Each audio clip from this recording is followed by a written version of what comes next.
The invasion of Manchuria and the creation of Manchukuo, 1931 to 1945. It starts with a bang so small it barely breaks steel. A short stretch of railway outside Shenyang is damaged. No train derails, no soldiers are killed. And yet, by morning, an invasion is already in motion.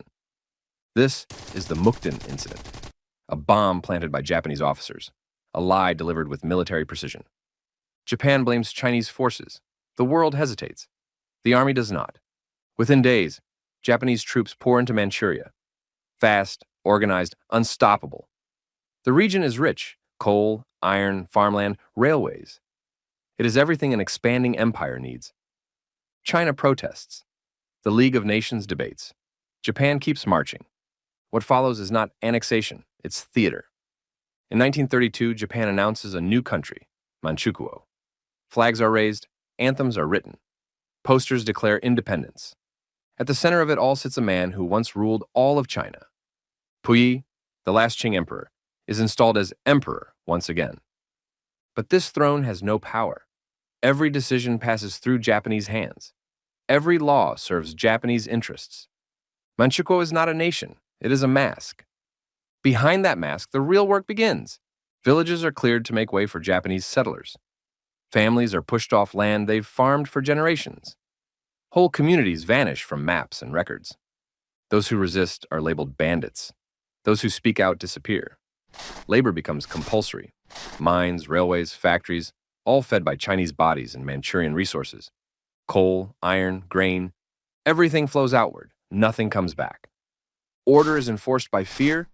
The Kempeitai, Japan's military police, rule the streets. Arbitrary arrests, torture in interrogation rooms, public executions staged as warnings. No trial, no appeal, no names remembered. Mass executions target civilians and resistance fighters alike. Detention becomes routine. Violence becomes administrative. Manchukuo turns into something darker than a colony. It becomes a testing ground. Policies of control are refined here. Surveillance systems perfected. Methods of repression standardized. What works in Manchuria will be used elsewhere, on larger populations, with fewer restraints. By 1945, Manchukuo collapses with Japan's defeat. The puppet state dissolves almost overnight, but the damage does not. Millions displaced. Countless dead. A region stripped, scarred, and brutalized.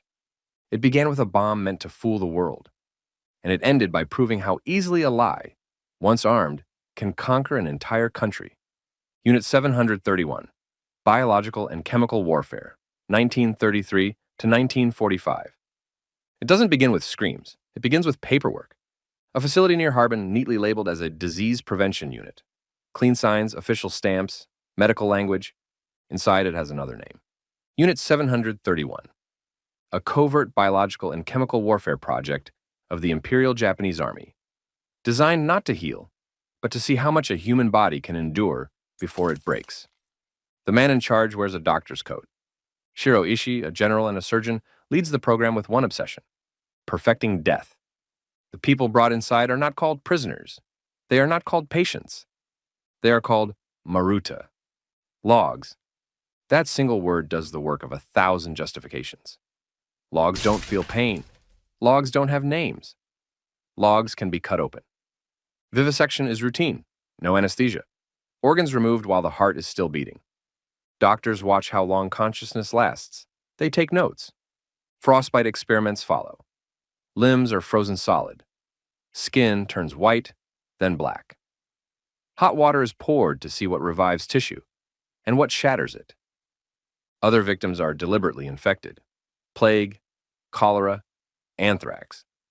Some are forced into pregnancies, only to be infected, so researchers can observe disease passed from parent to child. Every experiment answers one question: what kills fastest? What kills slowest? What kills most efficiently? The victims are mostly Chinese civilians, but not only Chinese, Koreans, Russians, Allied prisoners of war, men, women, children. Inside the facilities, an estimated 3,000 plus people die. Outside, the numbers explode. Biological agents are tested in the field, released into villages, water supplies, and farmland. Tens of thousands die without ever knowing why sickness arrived so suddenly. When the war ends, The evidence should bury everyone involved. It doesn't. Instead, something quieter happens. The United States makes a deal. Unit 731 personnel hand over their research data. Human experimentation results no Western lab could ethically obtain. In return, immunity, no trials, no sentences, no hangings. At the Tokyo trials, Unit 731 is barely mentioned. The victims are never called Maruta again. They are called classified. Unit 731 proves something far more disturbing than any experiment. That knowledge, when valuable enough, can erase accountability. And that some of the worst crimes in history did not end with defeat, but with silence. The Nanjing Massacre, 1937 to 1938. It begins after the city falls. In December 1937, Japanese troops enter Nanjing, then the capital of China. The fighting is over. The surrender is complete. What follows is not battle. For 6 weeks, the city is turned into a killing ground. This is the event later called the Rape of Nanking, a name that struggles to hold the weight of what happens inside it. Civilians are dragged from their homes. Disarmed soldiers are lined up and shot. Bodies pile into streets, rivers, courtyards. Some are buried, many are not. Estimates range from 200,000 to 300,000 dead. Not over years, but weeks. Women and girls are targeted deliberately. Between 20,000 and 80,000 are raped. Many are mutilated. Many are murdered afterward. Age offers no protection. Neither does surrender. Sexual violence becomes routine, a weapon used openly, without consequence. Violence turns into spectacle. Looting and arson gut entire neighborhoods. Homes burn while families are still inside. Prisoners are used for bayonet practice. Competitions are held. Kills are counted. The line between soldier and executioner disappears because no one enforces it. And yet, inside the city, a fragile barrier exists. A group of foreign civilians, missionaries, diplomats, doctors, establish the International Safety Zone. No weapons, no authority, only flags and insistence. Among them is John Rabe, a German businessman who uses his nationality and persistence to confront Japanese officers. Against all odds, the zone holds. Approximately 200,000 lives are sheltered behind its boundaries. Outside the zone, the massacre continues. Inside it, people survive by standing shoulder to shoulder, hoping the rules of civilization still mean something to someone. The Nanjing Massacre is not remembered because it was chaotic. It is remembered because it was systematic. The city fell once. Its people were destroyed deliberately, and the world learned again that surrender does not always end violence. Sometimes it only signals that no one is left to stop it. The Three Alls policy, 1940 to 1945, it isn't announced with speeches. There is no proclamation nailed to a wall. It arrives quietly, as an order passed down the chain of command. 3 words, 3 permissions. This is Sanko Sakusen, known in English as the Three Alls policy. Kill all, burn all, loot all. Nothing else is required. By 1940, guerrilla resistance in North China is draining Japanese forces. Railways are sabotaged, patrols are ambushed, control is slipping. The response is not precision, it is erasure. Villages suspected of aiding resistance are wiped from the landscape. Homes burned to ash, livestock slaughtered or stolen. Wells are poisoned, fields are torched before harvest. Food becomes contraband, survival becomes suspicious. Anyone left behind is assumed guilty. This is not collateral damage. Starvation is policy. Civilians are deliberately cut off from food, shelter, and water. Entire regions are turned into dead zones, areas where life is made impossible by design. Children die first. The elderly follow. The rest scatter or disappear. No prisons are needed. No camps are built. Hunger does the work. By the time the policy runs its course, an estimated 2.7 million Chinese civilians are dead. Not shot, not bombed, starved, burned, poisoned, erased. There are no photographs as famous as Nanjing. No single moment to point to. Because the Three Alls policy is not an event. It is a method. Sanko Sakusen proves something terrifying in its simplicity. You don't need execution grounds to commit mass murder.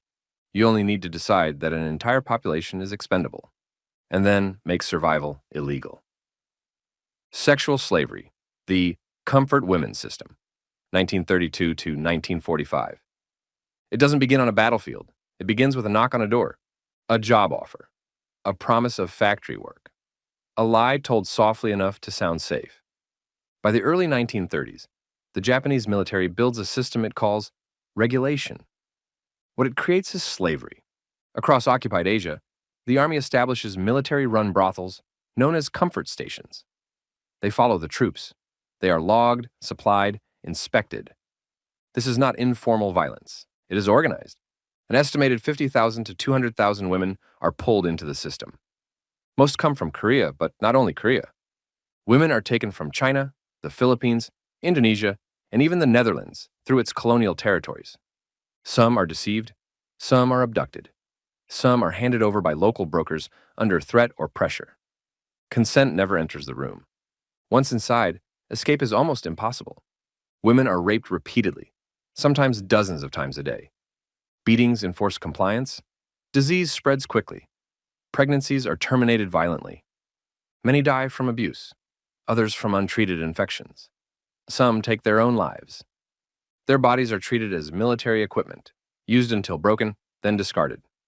The system is justified internally as discipline. Officers claim it prevents random rape. They claim it protects order. But the cruelty is the point. Sexual violence is centralized, rationed, and normalized, turned into policy. These women are erased twice. First, when they are taken. Second, when the war ends and silence follows. For decades, survivors are dismissed, denied, or told to forget. Records are destroyed. Language softens the crime. Comfort. The comfort women system stands as one of the largest cases of state-sponsored sexual slavery in modern history. Not because it was hidden, but because it was routine. And it proves something chilling. When violence is organized by the state, even suffering can be scheduled, and humanity reduced to a line item in war. Forced labor. Across the Japanese Empire, 1930s to 1945, it doesn't start with chains, it starts with orders. Forms stamped, quotas assigned, bodies counted. To fuel its war machine, the Japanese Empire doesn't just mobilize soldiers, it mobilizes people. Across occupied Asia, forced labor becomes policy. Millions of civilians and allied POWs are dragged into mines, factories, rail projects, shipyards, and construction sites. Coal must be dug, steel must be forged, tracks must be laid. The empire demands output, not survival. Food is minimal, sometimes a bowl of rice, sometimes less. Disease spreads fast in overcrowded camps. Medical care is rare. Beatings are routine. Weakness is punished. Collapse is treated as disobedience. Asian laborers suffer the worst. They receive fewer rations, harsher treatment, and no protection. Many never leave the work sites alive. This is not chaos. Forced labor is systemic, centrally organized, planned from the top down. Transport schedules align with labor needs. Companies receive workers like supplies. Deaths are expected and accounted for. If a laborer dies, another replaces them. Mortality rates soar. In some projects, survival is the exception. Starvation, exhaustion, disease, and violence combine into a slow execution. There are no memorials at the mine entrances. No markers beside the tracks, just silence and production numbers. After the war, many survivors speak of the same truth. The work never stopped. Only the bodies did. Forced labor across the Japanese Empire was not incidental suffering. It was infrastructure, and it proves something brutal. You don't need death camps to destroy millions of lives. You only need an economy that decides people are cheaper than machines. The Burma-Thailand Death Railway, 1942 to 1943. It begins with a deadline. Supplies must reach the front in Burma. Shipping lanes are threatened.